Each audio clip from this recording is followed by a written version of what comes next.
lo dijo en la primera hora. Muy bien, estamos en la recta final de A Primera Hora. Ojalá que podamos tener contacto con Lenín Romero, que hay bastante en el plano de los deportes para comentar lo que pasó ayer con la selección sub-20, que quedó eliminada luego de caer 3-2 ante el equipo de Corea, de República de Corea, en el sudamericano que se disputa en Argentina. Antes, vamos a conversar con Luis Felipe Tillería. Él es ecuatoriano, guayaquileño, pero además es el primer latino en lograr un cargo de elección en Londres, en la capital del Reino Unido. ¿Cómo le va, Luis Felipe? Qué gusto, bienvenido. Sí, muchísimas gracias por el espacio. Un saludo migrante a nuestros compatriotas que nos escuchan vía internet también, en Italia, España, Francia, Inglaterra, Estados Unidos y definitivamente en todo el Ecuador. Bueno, usted reside en el Reino Unido. Sí, en Inglaterra, sí. ¿Desde cuándo? Ya llevamos 18 años por allá. Nací y crecí en Guayaquil, luego migré efímeramente a Estados Unidos a terminar la universidad, me gradué en Ciencias Empresariales y regresé a Ecuador a ser profesor universitario. Luego, pues buscando formarme un poco más, regresé, volví a migrar, esta vez a Inglaterra, hice mi maestría, seguí formándome y un largo caminar hasta el día de hoy. ¿Qué le motivó a migrar, a abandonar el Ecuador? Bueno, la primera vez, gracias a los convenios internacionales que tenía la universidad donde estudiaba, tenía la oportunidad de terminar la universidad en Estados Unidos. Me abría pues las puertas, me abría muchas más puertas terminar en Estados Unidos en ese momento que en Ecuador. Pero la segunda vez era por un tema de mucha practicidad. En Inglaterra las maestrías duraban un año y aquí duraban 2 años, 2 años y medio, 3 años incluso. Nunca entendí por qué. No por mucho madrugar amanece más temprano, dicen. No por muchos años dura una maestría, era mejor. No veía ninguna universidad ecuatoriana en el ranking de las mejores del mundo, mientras que en Inglaterra estaban las mejores, ¿no? O sea, usted se fue para estudiar. Para estudiar inicialmente, sí. Ya, Inicialmente llegué y dije, bueno, me voy a quedar un año. Luego, pues, mientras estudiaba, tenía que hacer trabajos básicos, limpiar oficinas, en fin, para costear la vida universitaria, que suele ser cara. Y luego tuve la oportunidad de conseguir trabajo en un banco y dije, bueno, me voy a quedar un añito más para hacer experiencia, y ese añito más fue otro añito más y en fin. Luego empecé mi propio negocio allá y comencé a tratar de formar un patrimonio. Una vez que tenía cierta independencia financiera, decidimos devolverle a la ciudad de Londres lo generosa que había sido, y decidimos aportar con un poco de tiempo, capital humano, y entrar a la carrera por la concejalía. Y en eso estamos, no solamente devolviéndole un poquito a la ciudad de Londres, sino también siendo de alguna manera el portaestandarte para muchos compatriotas ecuatorianos, latinoamericanos, que quieran entrar en política, que sepan que las cosas son posibles, que Londres es una ciudad muy generosa, que no solamente me ha permitido a mí alcanzar mis sueños, sino a miles de compatriotas que llegan allí, muchas veces con una mano adelante y otra atrás, y que no solo enarbolan y cumplen sus sueños, sino los sueños de las familias que van quedando atrás aquí.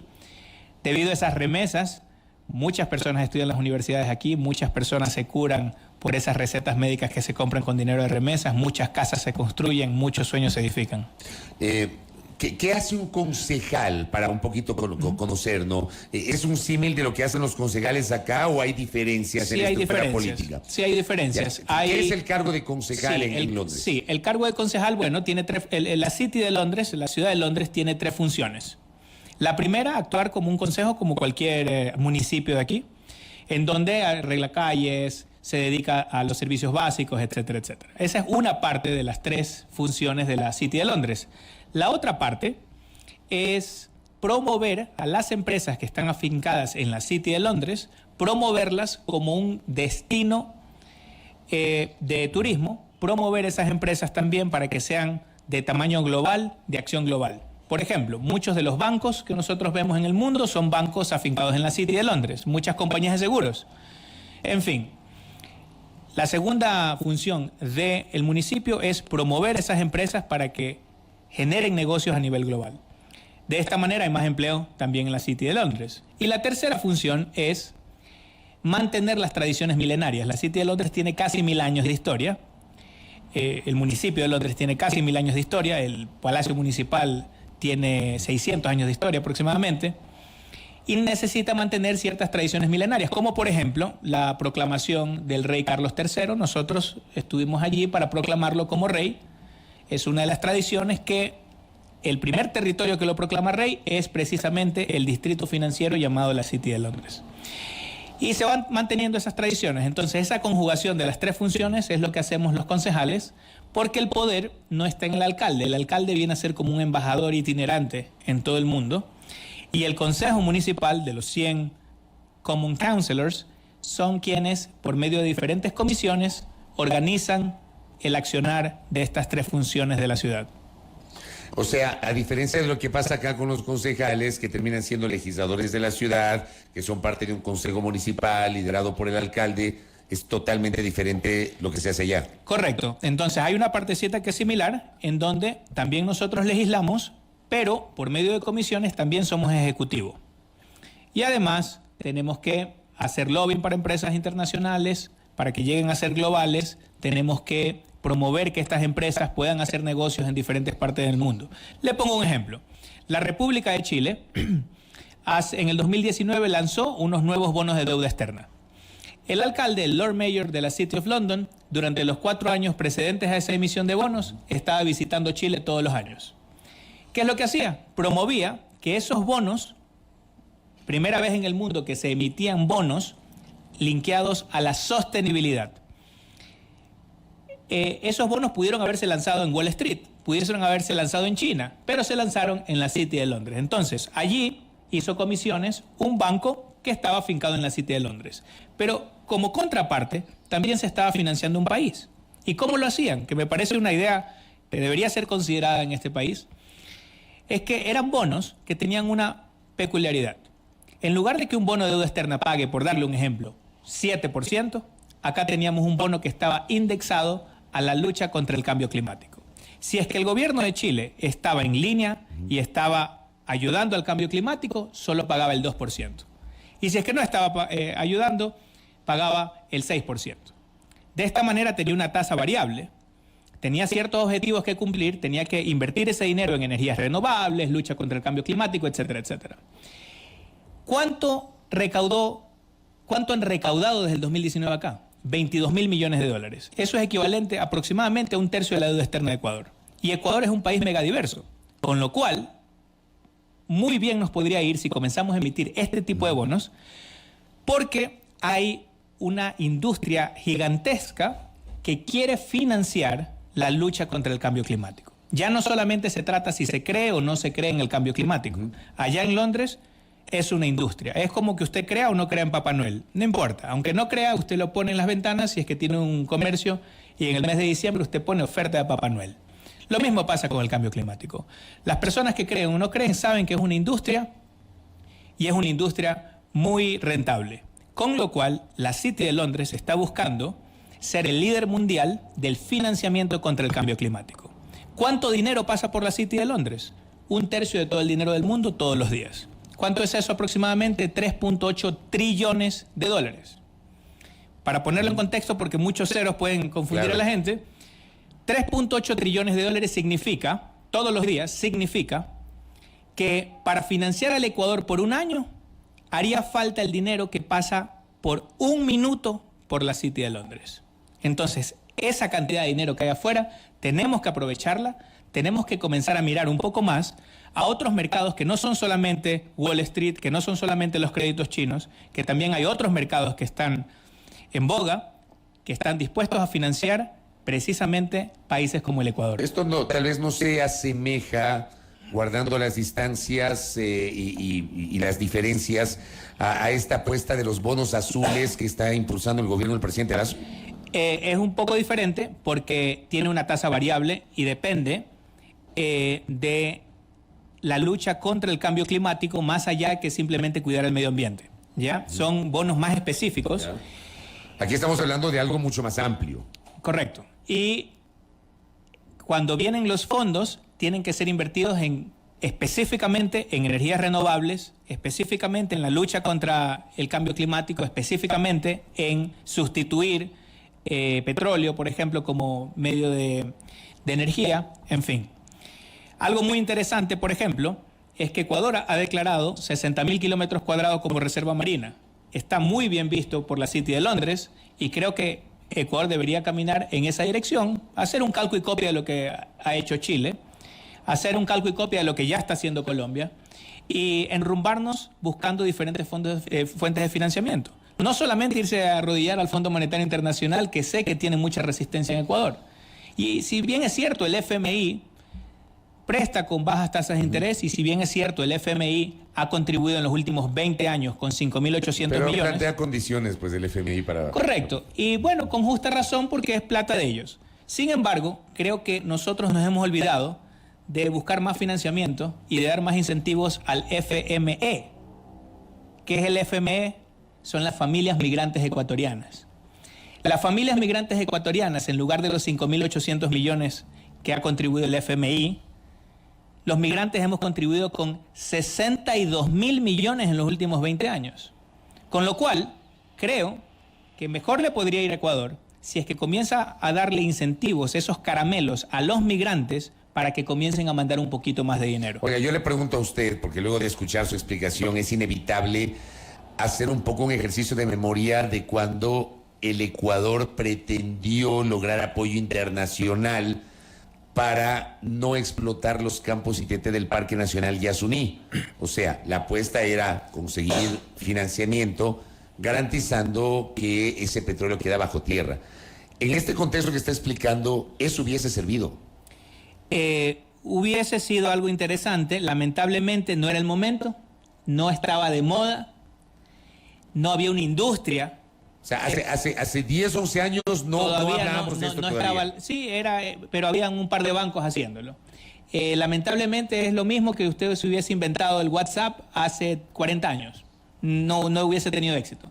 Tenía que inventárselo en el momento correcto, en el lugar correcto. Y este es el momento correcto porque hay una industria multimillonaria, multibillonaria, trillonaria, que está buscando financiar la lucha contra el cambio climático.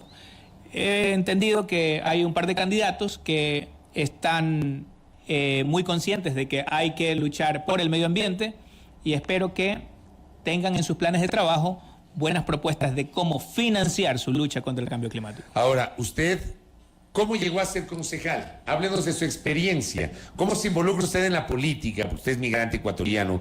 No sé si usted tiene la nacionalidad británica o no se precisa. ¿Cómo se lo hizo? Bien, bueno, tengo doble nacionalidad, triple nacionalidad chilena, pues por mi papá. Y allá tenía pues el pasaporte italiano también, por el lado de la familia materna. Y como ciudadano europeo podía participar en política de igual manera que un británico. Algo muy interesante, le diré. Yo gané las elecciones siendo un ciudadano independiente. No necesitaba afiliarme a ningún partido político, cosa que es diferente aquí. Aquí la democracia, que yo la llamo dueñocracia más bien, está secuestrada por los partidos políticos. Un ciudadano no puede ser candidato a menos que trance con el dueño de un partido. Así de sencillo.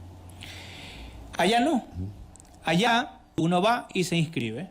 Y si la gente quiere votar por uno, vota por uno. Y si hace una buena campaña, le puede competir de igual a igual en un pequeño distrito al Partido Conservador, que tiene 150 años de historia, o al Partido Laborista, que tiene más de 100 años de historia. Aquí, mire que los partidos, estábamos sacando cuentas con unos compañeros, hay 4 partidos que fueron fundados antes del año 2003. 4. Y la mayoría de partidos se consideran viejos si es que tienen 20 años. Es decir, no hay una tradición de partidos porque en realidad los considero marcas electorales. Sin embargo, como está secuestrada la democracia por los partidos políticos, los ciudadanos estamos obligados a financiarle las campañas a los políticos. Y como estamos obligados a financiarle las campañas a los políticos, hay muchos políticos que quieren que les financien las campañas. Allá no. Allá incluso, si usted quiere candidatizarse, no necesita recoger firmas. Por ejemplo, para alcalde de Londres. Lo único que uno tiene que hacer, paga 10.000 de depósito, 10.000 libras de depósito, aproximadamente $12.500. ¿Ya? Si saca más del 5% en las elecciones, le devuelven su dinero. Si saca menos del 5% porque solo se metió para la foto, para chimbear, etcétera, etcétera, pierde los 10.000 pounds, pierde los $12.500. Ahora les pongo un ejercicio. Eso deberían hacer acá con tanto candidato que no logra ni el 1%. Las últimas elecciones, hubo 62.000 candidatos. 62.000 candidatos aquí. Pongamos 60.000 para hacer un número redondo. Si le hubiésemos cobrado, en lugar de pagarles la campaña, les hubiésemos cobrado de inscripción 10.000 a cada uno, recaudaríamos 600 millones de dólares. Es decir, no te necesitaríamos vender el Banco del Pacífico, es decir, sería más grande que la industria cacautera, es decir, no nos hubiésemos ido a arrodillar al Fondo Monetario Internacional por los 700 millones de El tema diciembre. es que si ponen aquí esa regla, muy difícilmente vamos a tener ese número de candidatos. Definitivamente, y quizás eso sería algo bueno, ¿no? Sí, por supuesto, por supuesto. Ahora, sé que muchas personas muchas veces dicen, bueno, pero quizás los pobres no pueden entrar en política, de ese caso. Hasta ahora no he conocido un político pobre en Ecuador, en todo caso, pero creo que tenemos que vigilar otras prioridades. Creo que antes de financiar la campaña a los políticos tendríamos que asegurarnos de que no hay ningún niño sin zapatos, de que no hay ningún niño al que le falte desayuno y almuerzo escolar, como en Inglaterra, de que la gente puede ir con la certeza de que cuando llegue a la tercera edad nunca se va a morir por falta de medicinas o porque tiene que ir sorteando la receta, un día sí, un día no. Eso no pasa ya. Sin embargo, no nos alcanza la plata para pagarle a los políticos sus campañas. Oiga, o sea, usted entonces se presenta sin ningún partido político como ciudadano y gana. Sí, fue una pelea interesante porque otros candidatos pues eran mucho mayores que yo. De hecho, soy uno de los más jóvenes en el Consejo Municipal. ¿Y el único latino? El único latino. Es el primer latino. El primer latino, correcto. Y bueno, por el momento el único, pero no vamos a ser los últimos porque una de las misiones que tenemos a título personal es precisamente que vengan más latinos detrás nuestro, que vengan muchos más inmigrantes haciendo acción colectiva para mejorar la vida de los migrantes que están allá, porque sabemos que cuando al migrante le va bien, al Ecuador también le va bien. Ahora, un detalle muy importante, por ejemplo, ¿cuánto ganan los políticos? Aquí los políticos ganan como estrellas de rock. Allá, los padres son ricos, las familias son ricas, pero los políticos son pobres. Allá, un padre de familia no tiene problemas en alimentar a sus hijos. No hay ningún niño en los semáforos pidiendo caridad para poder alimentarse. Sin embargo, los políticos no son ricos. Mi sueldo como concejal es medio salario mínimo vital. Es decir, un camarero, un mesero, gana el doble que yo como concejal. Si yo no tuviese mi negocio, yo no pudiese entrar al municipio y ser político. Y quizás eso es lo que tenemos que plantearnos, porque ese Consejo Municipal de Londres está integrado por 100 personas que ya fueron grandes y exitosos profesionales, grandes doctores, que ya se jubilaron muchos de ellos, que algunos tienen sus empresas y ya pueden dedicarle un día a la semana a ayudar a su ciudad y no necesitan andar buscando dinero. Con esos 100 concejales, esos 100 miembros del Consejo Municipal, que ya resolvieron el problema de cómo parar la olla, cuando usted les trae un problema a esas 100 mentes brillantes, no hay problema que les quede grande, porque está reclutando a 100 personas que saben resolver problemas. Quizás tenemos que analizarlo aquí. Y por último, para que nos alcance la plata para cosas indispensables, como por ejemplo, que no hayan personas de la tercera edad sin medicinas.